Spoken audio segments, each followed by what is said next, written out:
गुरुर्ब्रह्मा गुरुर्विष्णु गुरुर्देवो महेश्वर गुरु साक्षात् परं ब्रह्म तस्मै श्री गुरुवे नमः। 22 मई शुक्रवार। कंचन, कामनी और कीर्ति से मनुष्य बच नहीं सकता। तीनों में क शब्द है। क का अर्थ है कर्म से संबंधित है तथा क शब्द ख के करीब है। ख का अर्थ है खाओ। कर्म की गति हमेशा जीवन को खाती रहती है। कंचन का तात्पर्य धन और संपत्ति से है। धन की मादकता, संपत्ति से लगाव किसे नहीं होता। सभी उसमें लिप्त रहते हैं। किसी तरह से यदि आपका मन उससे विरत हो भी गया, आपके मन में यह भाव आ गया कि मैं उसके आकर्षण में नहीं दौड़ूंगा। जो परमेश्वर की इच्छा से प्राप्त हो जाएगा उतने में संतुष्ट रहूँगा। अपना कर्म करते हुए तो कामनी आपके पीछे लग जाएगी। अब कामनी को देखिए, किस किस रूप में आपको इस संसार में फंसाए रखेगी। कामनी का तात्पर्य आपकी पत्नी से है, स्त्री से है। प्रथम तो आप पत्नी से आकर्षित रहेंगे। आपके काम की प्रवृत्ति हमेशा उसके पास उसे खींचती रहेगी। आपको एहसास ही नहीं होगा। सूक्ष्म रूप से इसका विश्लेषण करें तो पाएंगे कि आप अपनी पत्नी के साथ उसी भाव से युक्त हैं। दूसरे, मोह। पत्नी का मोह भी बहुत ज़बरदस्त होता है। आप कहीं जाएंगे, पार्टी में जाएंगे तो पत्नी को लेके जाएंगे। घूमने जाएंगे, पत्नी के साथ रहेंगे। आप उसके प्रति मोह है। किसी मित्र के घर जाएंगे तो पत्नी आपके साथ रहेगी। इस प्रकार आप इस मोह से कभी भी नहीं छूट सकते। तीसरे, आश्रयदाता के रूप में आप पत्नी पर आश्रित हो जाते हैं। शर्ट कहाँ है? मेरा अमुक सामान कहाँ है? अमुक कार्य तुमने नहीं किया। अमुक चीज़ तुम कहाँ रखी हो? यह आपकी उसके प्रति डिपेंडेंसी है। हमेशा उस पे आप आश्रित रहेंगे।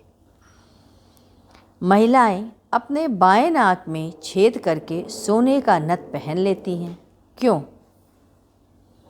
सबसे पहले चीन में जो महिलाएं बहुत गुस्सैल स्वभाव की हुआ करती थीं, तो उनका इलाज वहाँ इस तरीके से प्राकृतिक इलाज निकाला गया। यदि महिलाओं के बाएं नाक को छेद करके उसमें नथ डाल दिया जाए तो उनका स्वभाव थोड़ा नम पड़ जाता है। मस्तिष्क के बाएं हिस्से में कुछ ऐसी नसें हैं जो कि क्रोध के समय फूल जाती हैं। उनसे उनके मस्तिष्क पर विशेष प्रभाव पड़ता है। इसीलिए नाक को छेद कर दिया जाता है और किसी भी धातु का सामान उसमें डाल देते हैं। चाहे चांदी का या सोने की कोई भी नथ बनाकर उसमें डाल देते हैं, जिससे कि उनका स्वभाव नियंत्रण में रहे। कालांतर में महिलाओं में यह फैशन के रूप में धारण कर लिया गया। गुस्से के समय नाक भी तो फूल जाता है। इसी प्रकार कान को भी छेदने और उसमें कुंडल पहनने की अवधारणा है। वह भी शरीर से ही संबंधित है। इसके बाद 23 तारीख दिन शनिवार। आज हम लोग नमक का तथा चीनी का स्वाद लिए, बहुत ही हल्के रूप में। इन 6 दिनों में मेरा अनुभव रहा कि शरीर पूर्ण रूप से हल्का महसूस होता था। हर 2 या 3 घंटे के बाद भूख महसूस होती थी। बिना नमक और चीनी का भोजन करते समय तो अरुचि लगती थी, लेकिन भोजन करने के पश्चात पेट हल्का रहे, तन और मन एकदम प्रफुल्लित रहे। जबकि नमक और शक्कर से युक्त भोजन खाते समय रुचिकर तो होता है, लेकिन भोजन के पश्चात पेट में भारीपन आ जाता है, आलस्य आ जाता है और शरीर को आराम करने की इच्छा, इंद्रियों में गति अनुभव होने लगती है। ऐ गुजरे हुए 6 दिन अत्यधिक उपयोगी रहे। गुरुदेव के करीब निरंतर बने रहे और साधना भी करते रहे। उनकी बात सुनने का सुनहरा अवसर भी मिला। पता नहीं अब कब ऐसा सुयोग प्राप्त होगा कि यह सांसारिक व्यवस्था कुछ कम हो और वहाँ पर रह सके।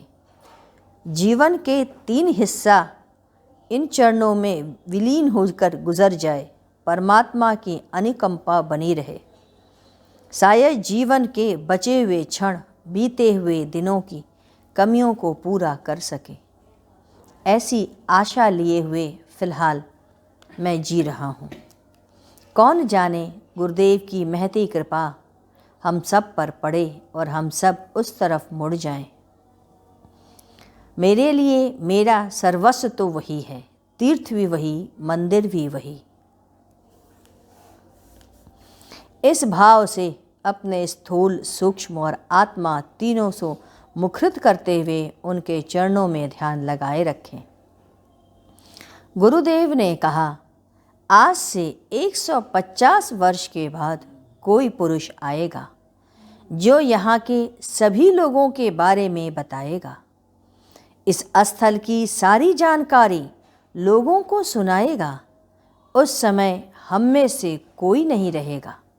यहाँ से संबंधित एक एक घटनाओं का वर्णन वह करेगा और सबको वह बताएगा।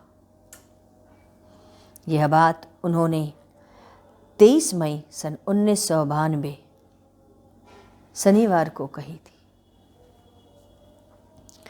24 मई आज अशोक शिवपुर हवन करेंगे। गुरुदेव कह रहे हैं, ऊपर की सत्ता यहाँ के हर एक व्यक्ति के ऊपर अपने निगाह रखे है। यह तय है कि वे लोग जिन्हें मेरा स्पर्श मिल चुका है वे प्रेत योनि को प्राप्त नहीं होंगे। हम में से कुछ का जीवन समय खत्म हो चुका है, लेकिन कहा कि हम 1-2 लोग जो लेना चाहते हैं उन्हें हमने यहाँ रोक के रखा है। अभी हवन चल रहा है। ऐसा हम होने नहीं देना चाहते। आप लोग अच्छी तरह से समझ लें कि एक एक व्यक्ति जो इस स्थल से जुड़ा है, ऊपर की सत्ता 100% क्षण क्षण उस पर अपनी नज़र रखे है। इसीलिए आपसे हम कहते हैं कि जैसे भी हो इस स्थल से जुड़े रहो, अपने मन को बांधे रखो। आने वाले समयों में मैं रहूं या ना रहूं, लेकिन तुम लोग हमेशा अपनी डोरी इनके साथ बांधे रखना। बस इतना ही ध्यान रखना, भीड़ न होने पाए।